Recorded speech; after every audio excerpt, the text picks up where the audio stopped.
So I have to admit that last time I was in front of a panel of 12, it was a bit different to this. I was in handcuffs and the judge was not happy. And there were far more questions coming my way. But what I'm going to do a little bit of speed dating, thanks, Nadia, is get you to take one of these each and pass it on, because this is going to help us answer a few, get a sentiment quicker. So on each side of your cards you have a true and false indicator. And I'm going to give you 20 questions just to start off, so we can all see where people stand on certain issues. Do we need a test question or we're ready to go? Yeah, that's right. We're missing one panelist. Bill, you can have 2 votes because of your position. Oh, wow. That's right. All right. The politician. There's a seat. Come down quickly. Yeah, okay. First time the panelists here that All right, I'll grab that one back. Thanks, Bill. You have your own. All right. That's all right. Hopefully you'll be able to see Doran. All right. You ready to go? True, false. All right, here we go. Test question. Israel's ecosystem can be replicated and be put to good use in other countries, including Australia. True or false? Okay, Chemi and Tony, maybe you want to explain your positions? There are microphones here if you're not mic'd. Tony? I mean, It'll come on. the sitting on the fence there, element of my answer is that yes, there are elements of Israel's ecosystem that can be replicated. There are elements of the education. There are elements of the training. There are the elements of the tax structuring and incentive that can be replicated. But there are many unique elements to the Israel infrastructure that that we perhaps wouldn't want to or shouldn't pretend that we could replicate, such as the nature of the environment, the people, the immigration, a whole lot of other things that are quite particular and unique that we won't replicate here. Chemi? I saw that my father was quoted at least twice on slides here, and one of the things that he is also well known is for yes and no. So the answer is yes and no. I mean, other countries can become innovation states, but they cannot become exactly like Israel because it has very unique elements. So it's true and false in my view. Wyatt, did you want to comment on that? Sure. I mean, there is enormous amounts that we can learn from Israel, and I think that that's deeply exciting. But as we grow our innovation ecosystem in this country, we have to, and we should be proud about this, developing something that is uniquely Australian, that plays to our great strengths. I mean, as much as I deeply love Israel, we have strengths that Israel doesn't have. Our lifestyle, our talent pool, and I think particularly our connections into Asia. So much of this is about how we grow and scale and disrupt on an enormous scale. And our access into Asia and 1 billion people coming into the middle class, no other country on earth has. So that's our story. Okay, thank you. Question 2, and you need to commit. There's none of this half-half. Cards above your head. Australians have a general fear of failure.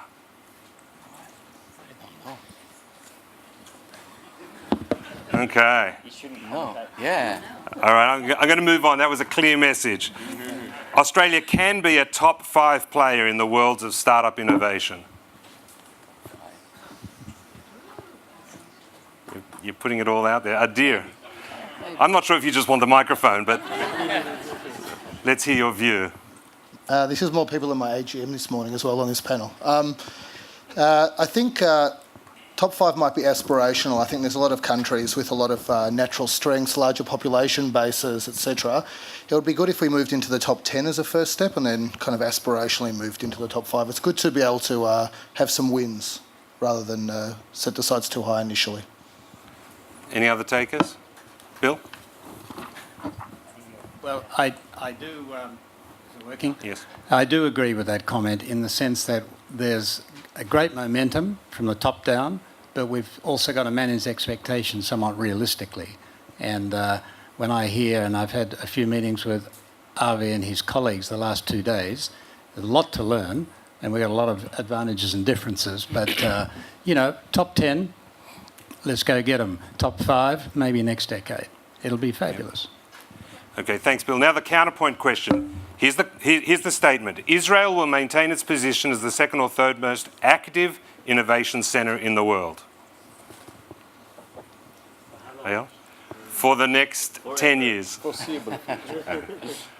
Very nice. Next question. A startup cannot succeed without all the elements of the ecosystem being present. Education, government support, accelerators, and so forth. Okay. All right. Doron? Cannot. You want to? Cannot. Which means they all have to be there for it to work. Yeah, but I think Microphone? I think that if you're coming from an entrepreneur side, sometimes I can see in the markets people that are, inventing new technologies in the basement, like most of them now in biology, synthetic biology. So they don't get any support from nobody. They are in the basement. They can interrupt a new paradigm shift in a sector. So they can do it it will be harder, but they can do it. All right. But I would, by the way, argue. It's on. By the way, I would argue that all entrepreneurs in Israel start from the basement. Do you know any entrepreneur that didn't start at home, that didn't bootstrap his way to product before seeking initial capital, before trying to make it? I think that in an ecosystem that fails to have all these key elements, it's very, very difficult to see how entrepreneurs are going to be able to to succeed beyond the natural challenges of just being an entrepreneur, which is taking an enormous risk, enormous personal risk, and taking that leap into a new product or new innovation. So I think that I would argue, like, I started my business out of the basement, and I did it see. twice. Sorry? I did it twice. Exactly. So I think of course there are always the outliers, but even the outliers and even the huge success stories, coming out of Israel, even like Waze, these are people who had hard time starting, and it wasn't trivial at all. And I think the hardship with being an entrepreneur and all the challenges is something that an ecosystem must support. It will help the ecosystem, but they can do it without it. Okay. All right, next question. I know of a company which will become a unicorn and is about to do a very quiet capital raising. Yeah. All right. Absolutely. You know who to talk to afterwards at the cocktail party. All right, next question. I like Australia, but my activities would have produced better results if I'd been based in Tel Aviv. I am based in Tel Aviv. And Eyal, do you want to tell us why you don't think so? So I'm fortunate enough to work in a company that has offices in Australia and in Tel Aviv, and we just do better. Okay. So there we go. The market in Australia is bigger. Despite the reputation, maybe some other people have a different experience. The Australian market moves very quickly. Businesses here are very agile and very nimble to adopt new technologies. Comparing that to other countries in Southeast Asia, this has been one of the most easiest markets to work in. And so far, from my point of view, and just one opinion, it's been an amazing market to operate in. Okay. Next question. I would always prefer to pursue an exit through a trade sale as opposed to an IPO.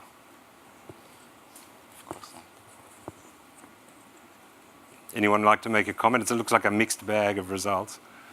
And Eyal's on the fence. Always? Yeah. What's the cash? Chemi? Well, I think that setting a company is quite good because you get all the proceeds immediately, and off you go.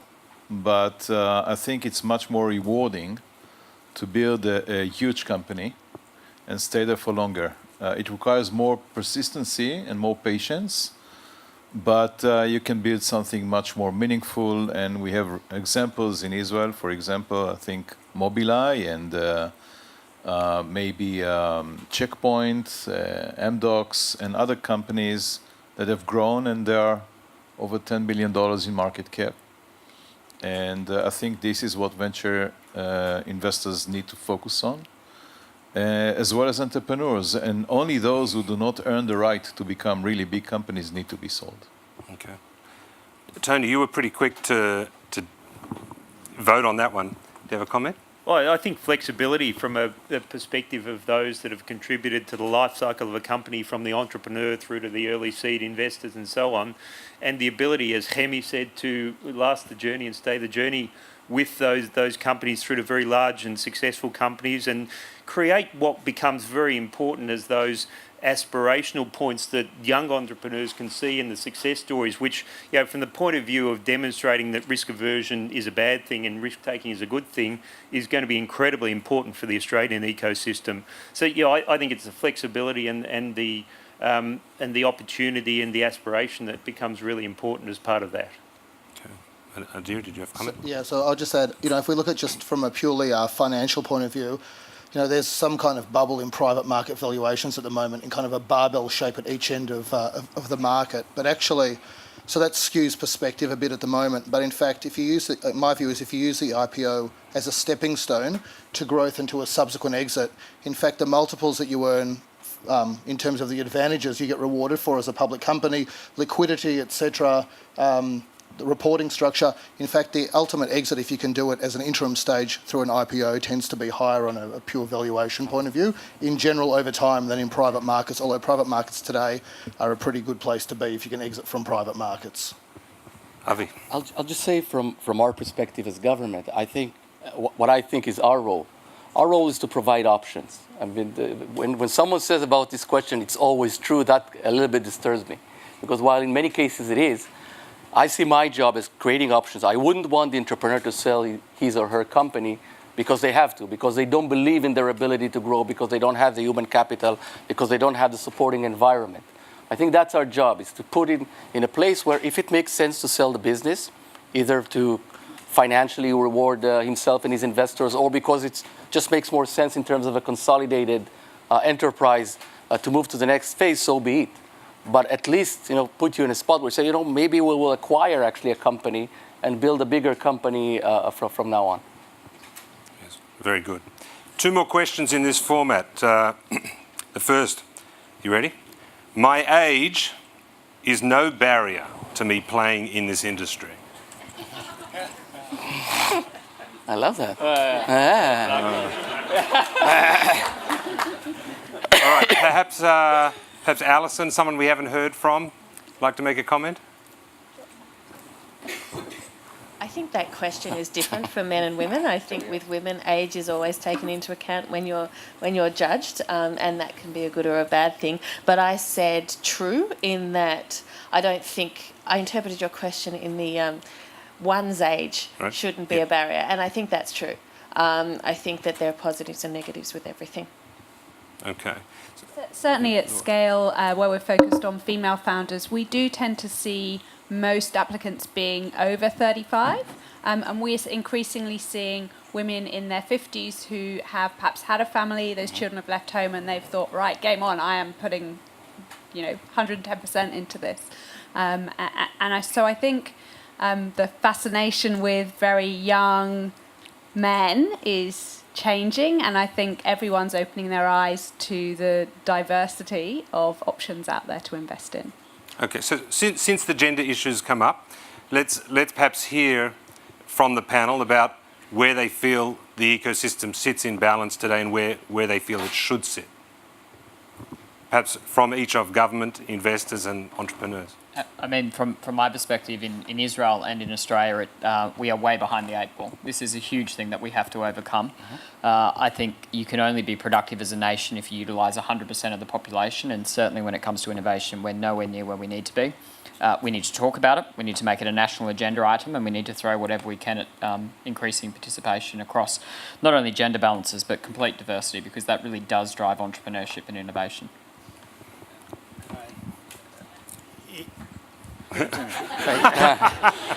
Bloody women. Always hanging onto the microphone.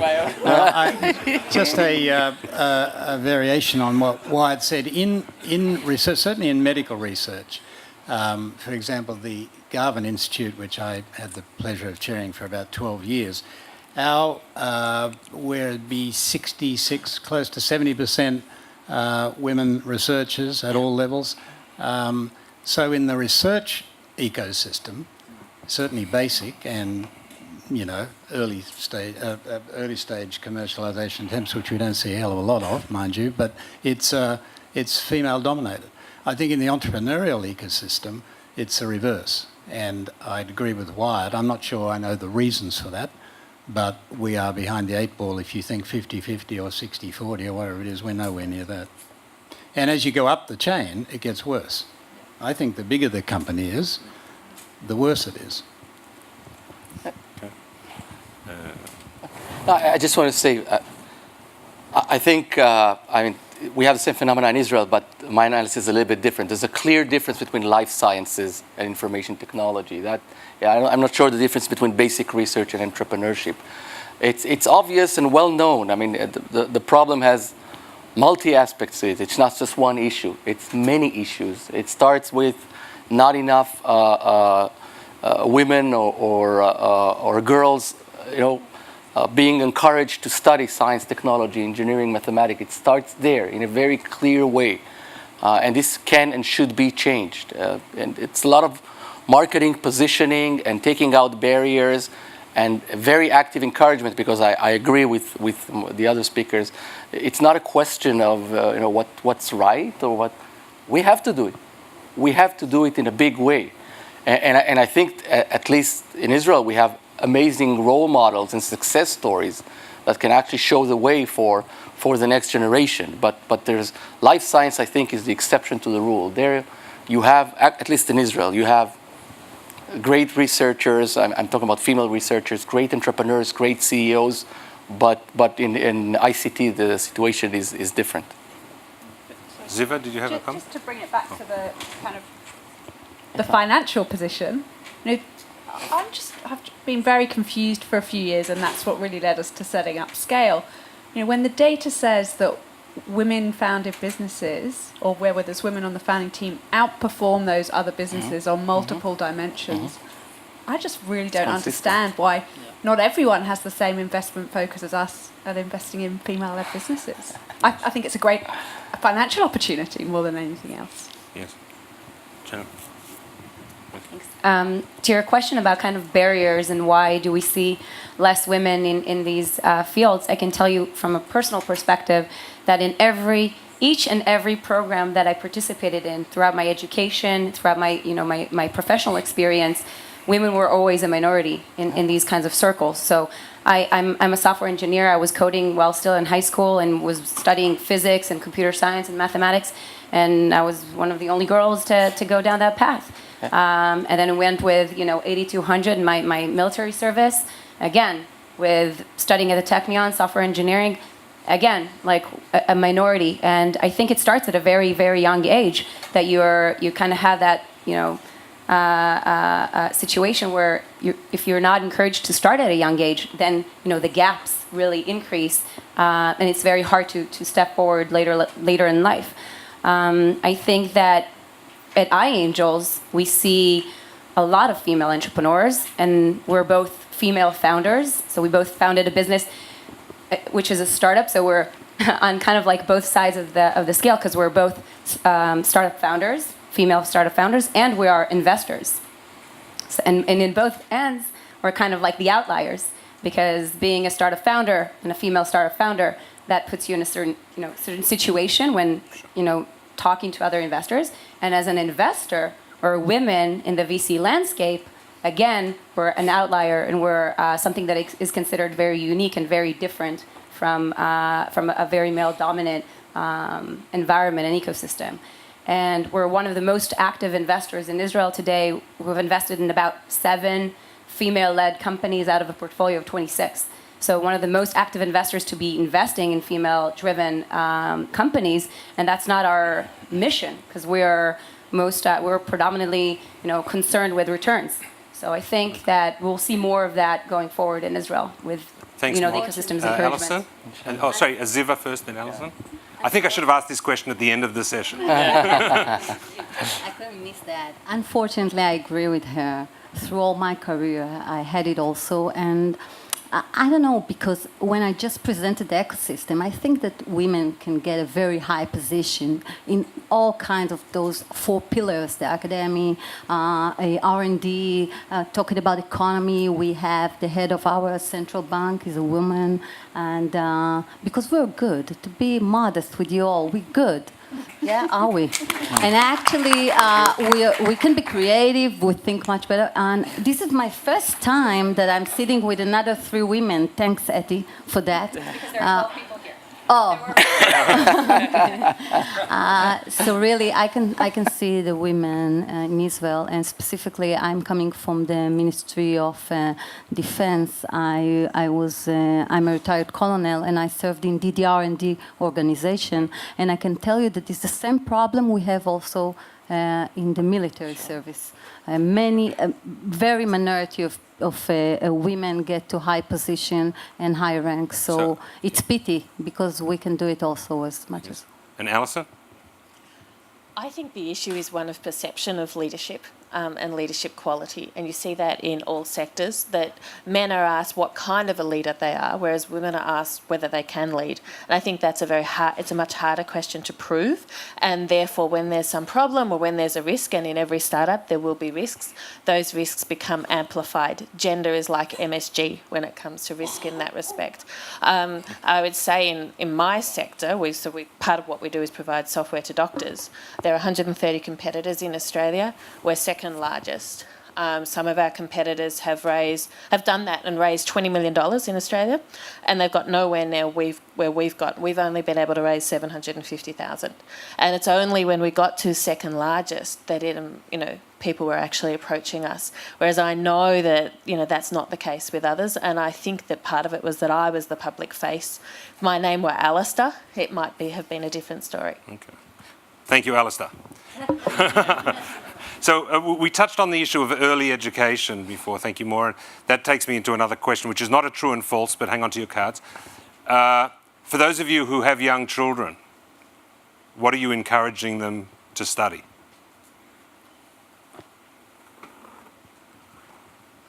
I mean, I have 3 amazing kids. My bigger one wants to study sea. He's always in the sea.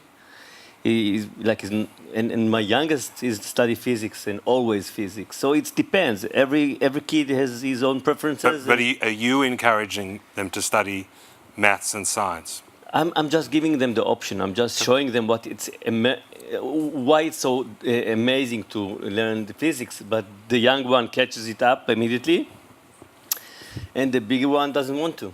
So it's really like that. More?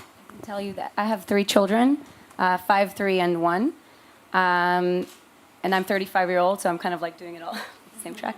But from my point of view, I had a great education. I learned, physics and mathematics and computer science, and I loved it. And I think that beyond the fact that they see it at home, yes, that they see, and I hope that they see me as a role model for them to kind of pursue that track, it's something that I'm definitely going to push. Also, my daughter, she's just 3, and she's like 2 plus 2 is 4 and 4 and blah, blah, blah. But you're actively going to encourage the space? I'm actively going to encourage them. If you ask my husband, by the way, he'll tell you that they need to learn Chinese, because China is going to be the next revolution that goes over everything, and that's going to be a major so perhaps advantage. Let's ask the government group then. What do you see as needing to happen to encourage this space? I don't have any kids that I know about, so look. Time will fix that. Time will fix. Abby just said time will fix that. Thank you. Is there anyone in the crowd that knows anything about that? Yeah, exactly. Look, I do think I always think it's a bit weird when parents force their children to study something, but I think we should unlock the opportunities for our young people by saying, if you study STEM and digital tech and entrepreneurial skill set, then you are going to have an amazing future, and often in careers that we don't even yet know exist. I completely agree with the Chinese language thing as well. In this country, it is a very big part of what we do, and it will unlock huge opportunities for them as well. So I think it's not about forcing or mandating, but certainly saying, if you do these things, there's enormous opportunity for you, and government plays a big role in that. The only point that I would add is I wouldn't want to see government creating this. I would actually say, let's go out and find who are the best people in the real world at teaching STEM, at teaching digital tech, at teaching the entrepreneurial skill set, and let's empower them to do that with our young people rather than a government bureaucracy creating it. Okay, thank you. Adil? So, I mean, I can give a real example. So I've got a 9-year-old son, a 6-year-old daughter. My 6-year-old a little bit young for this still, but my 9-year-old is a lover of maths, and so I introduced him to Codecademy, which is an online coding platform, and he started coding Ruby, actually. And the biggest challenge he's got is that it's not designed for kids. So the language in the instructions I have to guide him through because it's too sophisticated. But actually the coding is totally applicable for him to be able to do. And in fact, you know, I think in terms of government, there's been a few of us on the bandwagon for a while that have said that code in one form or another should be a language at primary school and at high school, like other languages are taught. It is no more difficult to learn than English. Probably it's easier to learn than English. And I think that will be like kids need to be happy, but if they're going to go to school and you're teaching them life skills, that is a pretty good life skill to teach them in primary school and at high school. Ziva? We need to encourage them to learn, of course, STEM, because like that we're going to build the next generation. We said, more of us just said in our presentation that people are behind all that, the brains, and we need to encourage my son is in intelligent combat, and he learns also mathematics, and my daughter also, and I encourage them to do that. I think they are a future of innovation, and they can do that. We can expose them, okay, for that. We don't need to force them, of course. Thank you. And Tony? Well, yeah, in terms of the focus on mathematics and science, it's something that we've got 4 kids. You know, we encourage choice, and we have compulsory Mandarin at home for the kids once a week, and science and mathematics are compulsory for them as well. Other than that, the choice is theirs. But it's incredibly important to give them that framework. Sounds like my schedule. I'll have to try that. All right, we have a few minutes left, and in this section of the panel, what I'd like to do is, for the 4 entrepreneurs, you have 4 investor groups and 4 representatives of government, and you've got 32 seconds each to ask them for something and get a response. Whoa. What are you going to ask for? Yeah. No, not. Who wants to go first? Microphone. I mean, I would say to government, so investors, we're publicly listed companies, so go buy shares on the stock market if you like the company. But, you know, you should do that definitely.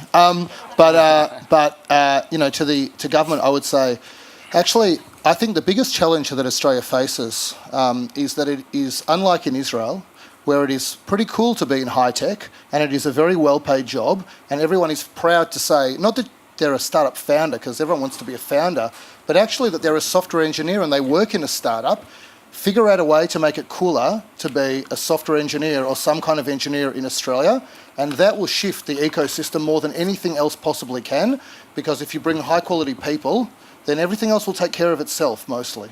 I mean, that's my view to government. So any response before we go on to the next question? Really quickly, I never look to government to make anything cool, but we are very lucky to have Malcolm as Prime Minister because he is very cool. I do think, even going to the gender issue before, we have to make our entrepreneurs absolute rock stars, and particularly our female founders need to be absolute rock stars, and that's up to government, the media, everybody in our society, because that is what will inspire the next generation to be part of this. So you're absolutely right, it's a big part of what we have to do, but hopefully cool people will talk about it as well. Alison, next request. I'm not particularly cool, but I'll just go with it. I think what I would say to Australian investors is I think we need to be funding more and more very complex products. What I've got out of today in terms of Israel is that there's a real focus on manufacturing and developing solutions to really complex problems. I think what gets funded in Australia sometimes can be a little bit too small. I think also what I would say is the push into Asia for a government point of view. A lot of people perceive that Asian languages are really difficult. They're a lot easier than foreign languages, and we should all learn them. I speak a few and I can help you swear in a lot of them. And so I think that's what really needs to be encouraged, but it's a societal thing, that a perception that it's hard. Response? Or agreed? Tony? I think it was directed to Australian investors. So, yeah, my response is complexity and large problems, and having an ecosystem and a scale of an investor universe that can diversify the risk amongst those excellent companies in those areas is incredibly important. So, absolutely on the same page. Ayal, request? again, we're not a startup that started here, so I brought a startup here.